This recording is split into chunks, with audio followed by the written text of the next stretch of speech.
আসসালামু আলাইকুম। আমি আফরোজা রেনিস বরিশাল থেকে বলছি। তাসিস মম চ্যানেলে ছোট্ট একটি ভিডিও দেখার জন্য আবার সবাইকে স্বাগত জানাই। আশা করছি যে যেখান থেকে আমার ভিডিওটি দেখছেন সবাই ভালো আছেন, আমরাও আলহামদুলিল্লাহ ভালো আছি। আমি সকালের সমস্ত কাজ সেরে এখন ছেলেকে পড়াতে বসিয়ে আমি চলে আসছি আমার কাজ করতে আর রান্নার জন্য দুপুরের। এখানে আমি একটা টেবিল ম্যাট বানিয়েছিলাম, অনেকে দেখতে চেয়েছিলেন ভালোভাবে একটু দেখাতে, তাই দেখিয়ে দিলাম। ছেলে পড়তেছে আর আমি এখন কাজ করব। এর মধ্যে পাশের বাসায় একটা অনুষ্ঠান হচ্ছে, ওই যে দেখেন তাঁবু টানানো, আর কি শব্দ, তা ভালোভাবে ছেলেটা পড়তে পারছে না, সামনে পরীক্ষা। তা জানালা দিয়ে এখনো পড়তেছে। আর আমি এই যে শাকগুলো দেখেন, একদম তরতাজা শাক, কি টাটকা দেখুন, মাশাআল্লাহ, আল্লাহর কি সৃষ্টি।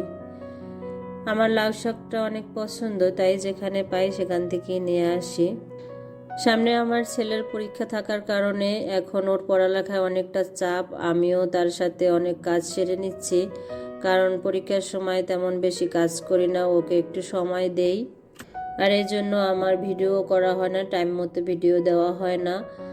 অবশ্যই পরীক্ষা শেষ হলে আল্লাহর রহমতে আল্লাহ বাঁচিয়ে রাখলে ভালোভাবে ভিডিও দেব রেগুলারলি।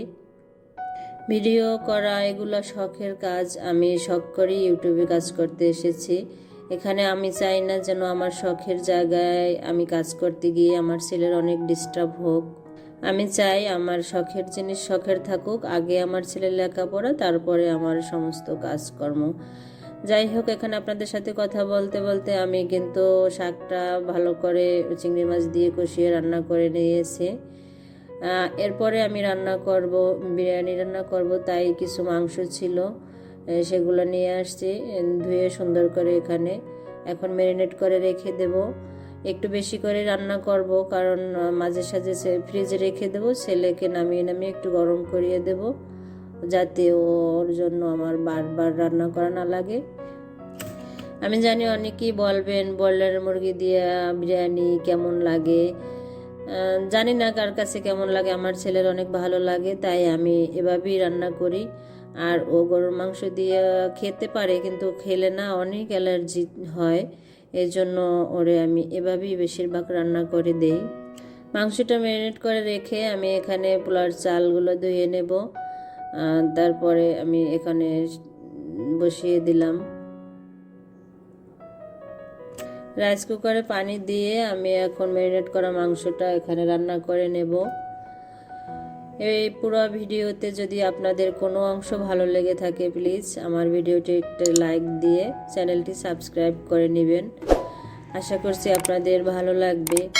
আসলে ভিডিও ভালো লাগে না শুরুতে কারোই, দেখতে দেখতে না একটা চ্যানেলের উপরে মায়া আসে, একটা মানুষের উপরে মায়া আসে, কথার উপরে ভালো লাগা কাজ করে।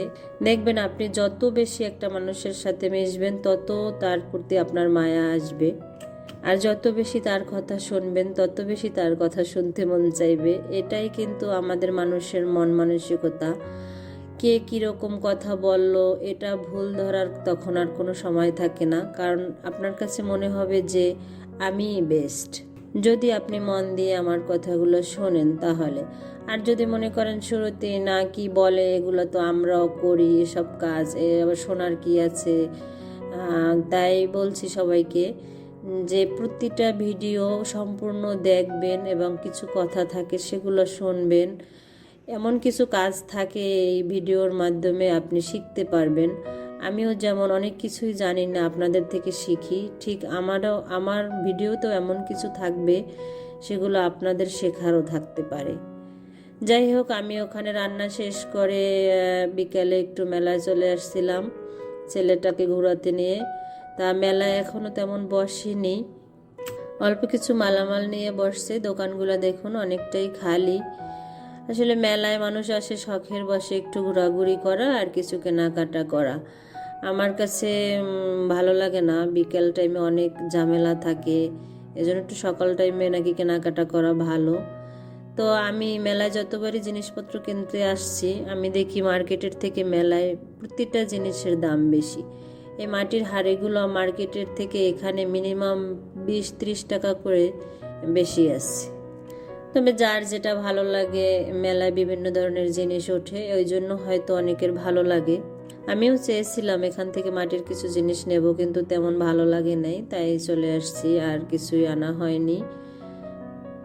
16 তারিখে মেলা শেষ হয়ে যাবে, দেখি তার আগে যদি পারি কখনো গিয়ে দেখি ভালো কিছু উঠলে নিয়ে আসবো ইনশাল্লাহ। এখানে আমি সন্ধ্যার পরে নাস্তা পানা করে খাওয়া দাওয়া শেষ করে এখন একটু আঁকা আঁকির কাজ করতেছি। এই নকশি কাঁথাটা আমি ছোট, এটা বেশি বড় না, ছেলেকে নিয়ে স্কুলে গিয়ে বসে থাকি, তাই আমি এই কাঁথাটা একটু এঁকে নিচ্ছি, ওখানে গিয়ে সেলাই করব। আর শীত আসলে তো ভালো করে, যখন শীত পড়বে তখন বড় কাঁথাই নিয়ে যেতে পারবো, কারণ ওখানে বসে সেলাই করলে অনেকটা সময় পার করি। এখানে আমি সম্পূর্ণ ভিডিওতে তো আপনাদের কাঁথাটা দেখাতে গেলে অনেক বড় হয়ে যাবে, এই জন্য আমি ভিডিওটা এত বড় করি নেই, অল্প একটু দেখিয়ে দিলাম। পরবর্তী ভিডিওতে সুন্দর করে পুরো আঁকা এবং সেলাইটা আপনাদের দেখিয়ে দেবো ইনশাআল্লাহ।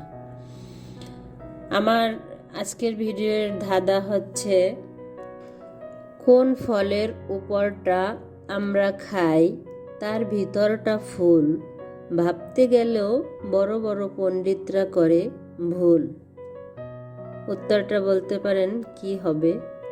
বিকেলের পাখিরা সন্ধ্যা হয়ে গেছে, এখন তারা তাদের বাসায় চলে যাচ্ছে, আমিও আপনাদের থেকে ভিডিওটা থেকে বিদায় নিলাম। সবাই ভালো থাকেন, আল্লাহ হাফেজ, আসসালামু আলাইকুম।